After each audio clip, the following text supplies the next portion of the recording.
Hello students, आज हम फिर लेसन कोऑर्डिनेशन कंपाउंड्स ले रहे हैं और इसमें बैलेंस बॉन्ड थ्योरी के एग्जांपल्स ले रहे हैं। पहले जो हम लोग ने लिए थे वो एग्जांपल्स लिए थे जिनमें कोऑर्डिनेशन नंबर 4 थी मेटल की। अब हम जो ले रहे हैं वो जिसमें मेटल की कोऑर्डिनेशन नंबर 6 है, यानी जिसमें जो मेटल है वो 6 कोऑर्डिनेट बॉन्ड से लिगेंड से अटैच्ड है। तो बच्चों, ये जो एग्जांपल्स मैंने इसमें लिए हैं ये सारे वो एग्जांपल्स हैं जो डिफरेंट बोर्ड्स में भी आ चुके हैं, साथ ही साथ कॉम्पिटिटिव एग्जाम्स में भी बहुत पूछे गए हैं। तो बच्चों, पूरा कवर करने के बाद एक बार मैं आपको ये बताऊंगी कि क्वेश्चन किस तरीके से बोर्ड में भी पूछे जाते हैं। तो पहला एग्जाम्पल है FeCN6 4-। यहाँ बच्चों सेंट्रल मेटल कौन है? आयरन, क्योंकि साइनाइड क्या है? लिगेंड। तो बच्चों आयरन जिसका एटॉमिक नंबर है 26, तो इसका कन्फिगुरेशन इलेक्ट्रॉनिक कन्फिगुरेशन मैंने बनाया है। तो आर्गन तक तो सिमिलर है, उसके बाद है 3d6 4s2 4p0। अब आप सोच रहे होंगे 4p में मैंने 0 लिखा ही क्यों जब इलेक्ट्रॉन नहीं है। इसका रीज़न आगे आपको समझ आएगा, क्योंकि मुझे p सब शेल के ऑर्बिटल्स की नीड थी। ठीक है बच्चों, तो 3d6 इलेक्ट्रॉन का डिस्ट्रीब्यूशन देख लेते हैं 1 2 3 4 5 6 अकॉर्डिंग टू हुंड्स रूल। अब बच्चों FeCN6 4- में जो आयरन है वो फेरस के फॉर्म में, इट मीन्स आयरन ने 2 इलेक्ट्रॉन्स डोनेट किए हैं। तो वो 2 इलेक्ट्रॉन्स कहाँ से निकलेंगे बच्चों? 4s से। तो इसका मतलब बचे कितने? 3d6। तो 4s और 4p नाउ वेकेंट, खाली है। अब बच्चों बात करते हैं, इसमें है साइनाइड लिगेंड। अब साइनाइड लिगेंड क्या है? स्ट्रॉन्ग फील्ड लिगेंड है, और मैंने आपको पहले ही बताया स्ट्रॉन्ग फील्ड लिगेंड की टेंडेंसी होती है कि वो हुंड्स रूल के अगेंस्ट इलेक्ट्रॉन को पेयर अप कर देता है। तो बच्चों ये इलेक्ट्रॉन इसमें चला जाएगा और ये इलेक्ट्रॉन इसमें आ जाएगा, तो यानी ये 3 पेयर्स बन जाएंगे। तो D के ये जो ऑर्बिटल्स हैं नाउ वेकेंट। अब बेटा ये 2 D के ऑर्बिटल्स, एक S का और 3 P के, यानी 6 ऑर्बिटल्स अपनी एनर्जी मिक्स करके एनर्जी का डिस्ट्रीब्यूशन करेंगे, जिसमें इक्वल एनर्जी हर ऑर्बिटल को मिलेगी। ये प्रोसेस होगा हाइब्रिडाइजेशन। तो इसमें यूज़ कौन से हुए? D के 2, S 1 और 3 P के। तो ये जो हाइब्रिड ऑर्बिटल्स बन रहे हैं जिनकी एनर्जी सेम है वो कहलाएंगे D2sp3 हाइब्रिड ऑर्बिटल्स। बच्चों अगर आप ध्यान दोगे तो यहाँ देखिएगा, यहाँ पे मैंने ऑर्बिटल्स अलग अलग बनाए थे क्योंकि एनर्जी का डिफरेंस है। यहाँ मैंने सबको मिलाकर बनाए क्योंकि सबकी एनर्जी सेम है। अब बच्चों ये D2sp3 हाइब्रिड ऑर्बिटल्स तो बन गए, सारे के सारे वेकेंट हैं। तो होगा क्या? हर साइनाइड आयन इसमें अपने 2 इलेक्ट्रॉन वन साइडेड शेयरिंग के लिए, इट मीन्स कोऑर्डिनेट बॉन्ड बनाने के लिए देगा।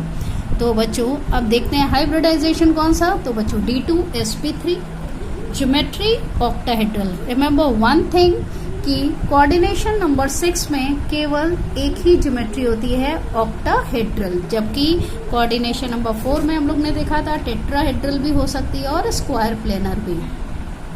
तो अब बात करते हैं बच्चों मैग्नेटिक नेचर की।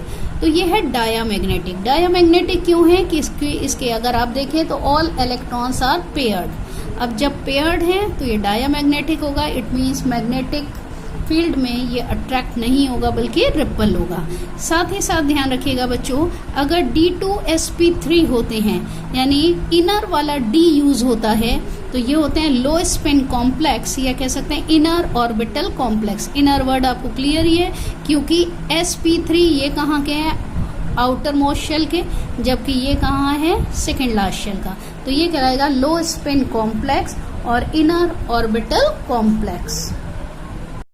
तो बच्चों नेक्स्ट एग्जांपल लेते हैं, देखिएगा CONH3 6 3+। ठीक है बेटा, इसमें कोबाल्ट जो है उसका एटॉमिक नंबर कितना है? 27, और इलेक्ट्रॉनिक कन्फिगुरेशन आर्गन तक तो सेम है। तो या तो आप लिख सकते हो 1s2 2s2 2p6 3s2 3p6, और अगर आप शॉर्ट में चाहो तो ऐसे दे सकते हो, स्क्वायर ब्रैकेट में आप इनर्ट गैस एलिमेंट को ले लीजिए जहां तक इसका इलेक्ट्रॉनिक कन्फिगुरेशन सेम है। तो बच्चों मैंने आर्गन तक सेम रखा है तो आर्गन ऐसे ले लिया। फिर 3d7 4s2 4p में अगेन इट इज वेकेंट। तो अब देखते हैं 3d7 में इलेक्ट्रॉन का डिस्ट्रीब्यूशन 1 2 3 4 5 6 एंड 7। नाउ अब हम कोबाल्ट में ऑक्सीडेशन नंबर फाइंड करते हैं। तो ऑक्सीडेशन नंबर इसमें आ रही है 3+। क्यों आ रही है? क्योंकि अमोनिया की है 0, तो ये जो 3+ चार्ज है वो किसके कारण है? कोबाल्ट के कारण। अगर कोबाल्ट पे 3+ है तो इट मीन्स क्या हुआ कि ये इलेक्ट्रॉन इसने 3 डोनेट करने हैं। तो बच्चों 3 इलेक्ट्रॉन कौन से डोनेट करेगा ये? पहले तो बाहर वाले 4s के 2 इलेक्ट्रॉन और 1 इलेक्ट्रॉन जाएगा ये जो 3d में 7th इलेक्ट्रॉन डाला था। इट मीन्स कन्फिगरेशन इस टाइप का हो जाएगा। अब बच्चों इसमें है अमोनिया। अमोनिया क्या है? Strong ligand. ठीक है, मैंने आपको बताया था पहले भी कि स्ट्रॉन्ग फील्ड लिगेंड में कौन से आते थे? जिनमें डोनर एटम कार्बन नाइट्रोजन हो या फिर फॉस्फोरस हो। तो बच्चों इसमें नाइट्रोजन इलेक्ट्रॉन डोनेट कर रहा है, इसलिए स्ट्रॉन्ग फील्ड लिगेंड है। तो ये क्या करेगा बेटा कि इलेक्ट्रॉन्स को हुंड रूल के अगेंस्ट शिफ्ट कर देगा। इट मीन्स ये इलेक्ट्रॉन इधर आ जाएगा और ये वाला इस वाले में आएगा। तो 3d में 6 ऐसे इलेक्ट्रॉन्स हो जाएंगे। तो d के ये जो दो ऑर्बिटल्स हैं वो वेकेंट हो जाएंगे। अब बच्चों यहाँ पे अमोनिया 6 है, तो इट मीन्स इनको 6 वेकेंट हाइब्रिड ऑर्बिटल्स चाहिए। तो 2 तो होंगे d के, 1 होगा s का और 3 होंगे p के। तो टोटल नंबर ऑफ ऑर्बिटल जो हाइब्रिडाइजेशन में पार्टिसिपेट करेंगे वो होंगे 6। अगेन देखिएगा हाइब्रिड ऑर्बिटल्स मैंने बनाए हैं, इक्वल अमाउंट ऑफ एनर्जी है उनकी, इसलिए उनको मिला के बनाइएगा। All are vacant. अब इसमें क्या होगा बच्चों?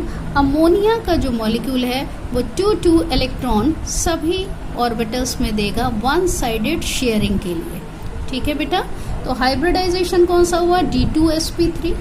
ज्योमेट्री मैंने पहले ही बताया कि जब भी 6 लिगेंड्स होंगे ज्योमेट्री सिर्फ ऑक्टाहेड्रल होगी, तो ये होगी ऑक्टाहेड्रल। अब बात करते हैं मैग्नेटिक नेचर की। तो ऑल इलेक्ट्रॉन्स आर पेयर्ड, इसलिए क्या होगा? डायामैग्नेटिक। और इसमें अंदर वाला डी यूज हुआ है, therefore it is inner orbital complex या लो स्पिन कॉम्प्लेक्स। बच्चों नेक्स्ट एग्जांपल जो ले रहे हैं इसमें बहुत ही स्पेशल चीज है, तो बहुत केयरफुली समझिएगा इसको। देखिएगा CO cobalt, OX oxalate, whole thrice 3-। Cobalt again atomic number 27, configuration फिर पहले जैसा है, यानी आर्गन तक सेम, फिर 3d7, 4s2 और 4p में नथिंग यानी 0। अब 3d7 इलेक्ट्रॉन का डिस्ट्रीब्यूशन कर लिया बेटा हम लोगों ने। अब इसमें कोबाल्ट में देखते हैं ऑक्सीडेशन नंबर क्या है। तो बच्चों ऑक्सलेट की होती है -2, तो आप कोबाल्ट की निकालोगे तो आएगी +3। इट मीन्स कोबाल्ट अपने 3 इलेक्ट्रॉन्स डोनेट कर रहा है। वो 3 इलेक्ट्रॉन कौन से हैं बेटा? 4s के 2 और 3d का 1। तो इलेक्ट्रॉनिक कन्फिग्रेशन क्या हो जाएगा? अब 3d6, 4s और 4p में नथिंग 0। अब ऑक्सलेट।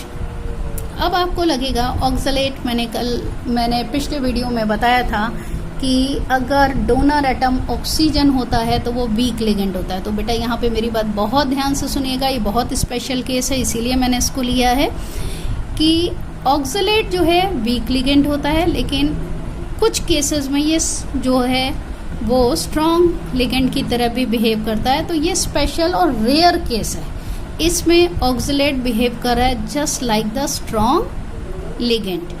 तो ये क्या करेगा? इलेक्ट्रॉन की शिफ्टिंग करेगा, यानी पेयरिंग कर देगा अगेंस्ट हुंड रूल।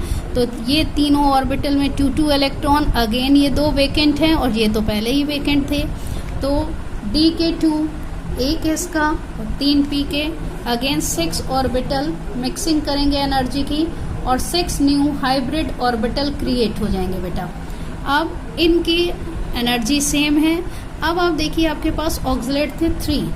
ऑक्सलेट है बाइडेंटेट लिगेंड। इट मीन्स एक ऑक्सलेट जो है 2 कोऑर्डिनेट बॉन्ड बनाता है। तो बेटा मैंने देखिएगा एक ऑक्सलेट सेंटर में रख दिया, एक कोऑर्डिनेट बॉन्ड यहाँ दिखा है, एक यहाँ दिखा है। सिमिलरली इस ऑक्सलेट में यहाँ और यहाँ, इस ऑक्सलेट में यहाँ और यहाँ।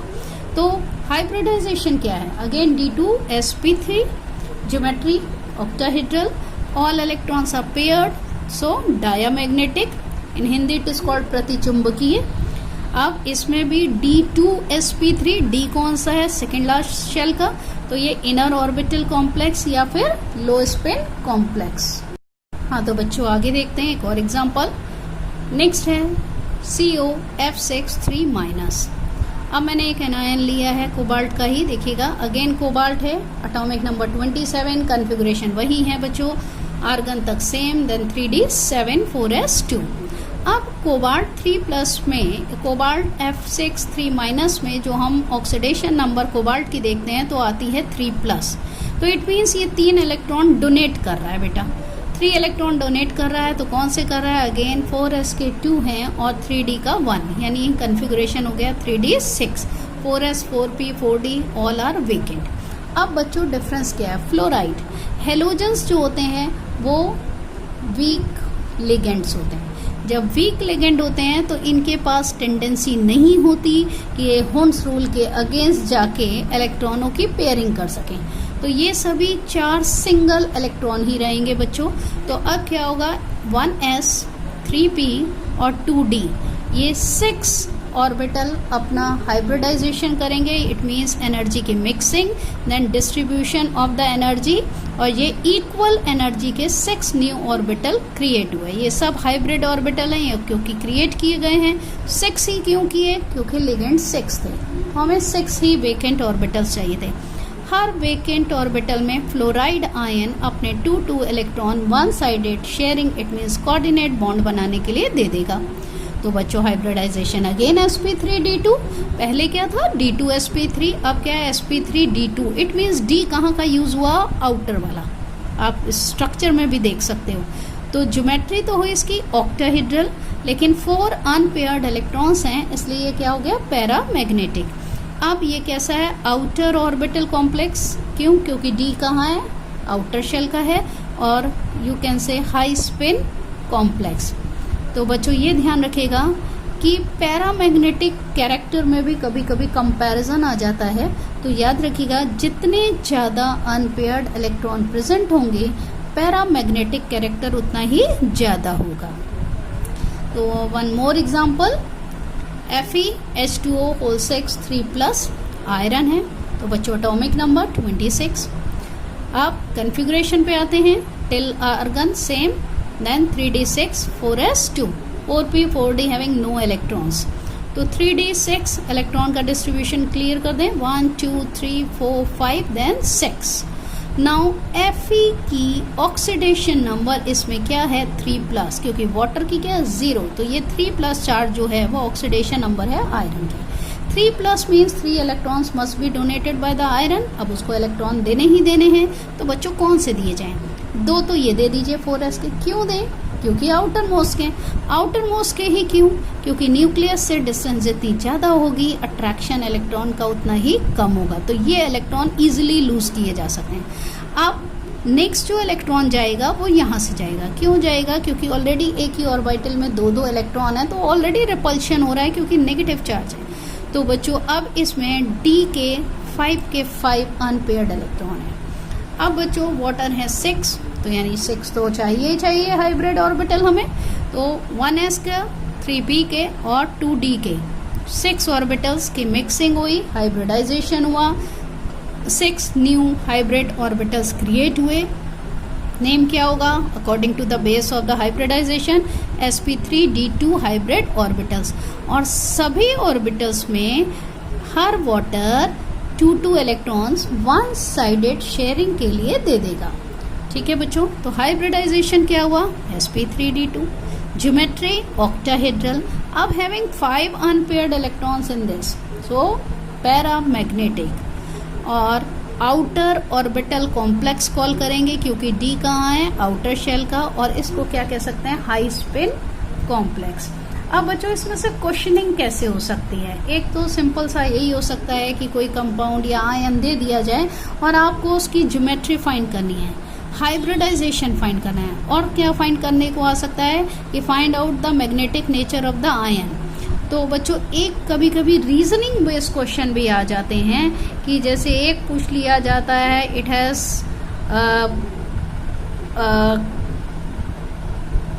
magnetic character and second one has no magnetic character, और you can say diamagnetic in nature, इस तरह का कंपैरिजन आ सकता है।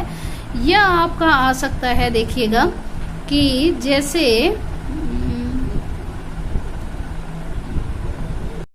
हाँ, तो बच्चों कैसे क्वेश्चन आ सकते हैं एक बार फिर डिस्कस करते हैं। मान लीजिए एक क्वेश्चन लेते हैं कि 2 या 3 आपको आयन दे दिए जाएं और उसमें पूछा जाए हाईएस्ट मैग्नेटिक मोमेंट किसका है।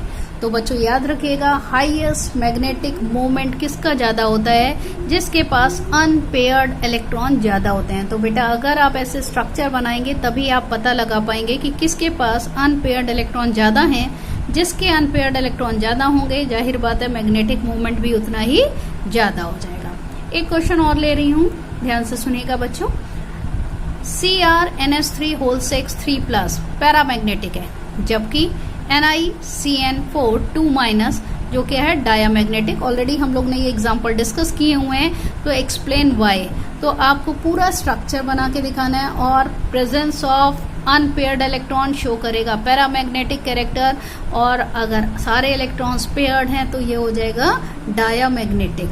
तो बच्चों इस तरीके के भी क्वेश्चंस आ सकते हैं और डायरेक्ट भी आ सकते हैं कि आप इसका हाइब्रिडाइजेशन ज्योमेट्री निकालिए, मैग्नेटिक कैरेक्टर निकालिए, या बताइए ये आउटर ऑर्बिटल कॉम्प्लेक्स है या इनर ऑर्बिटल कॉम्प्लेक्स है। क्लियर बेटा? तो मुझे लगता है आज आपको वीबीटी के जितने एग्जाम्पल दिए हैं, अब आपको वीबीटी थ्योरी में कोई भी दिक्कत नहीं आनी चाहिए। ओके बेटा, now prepare this topic. Okay बेटा।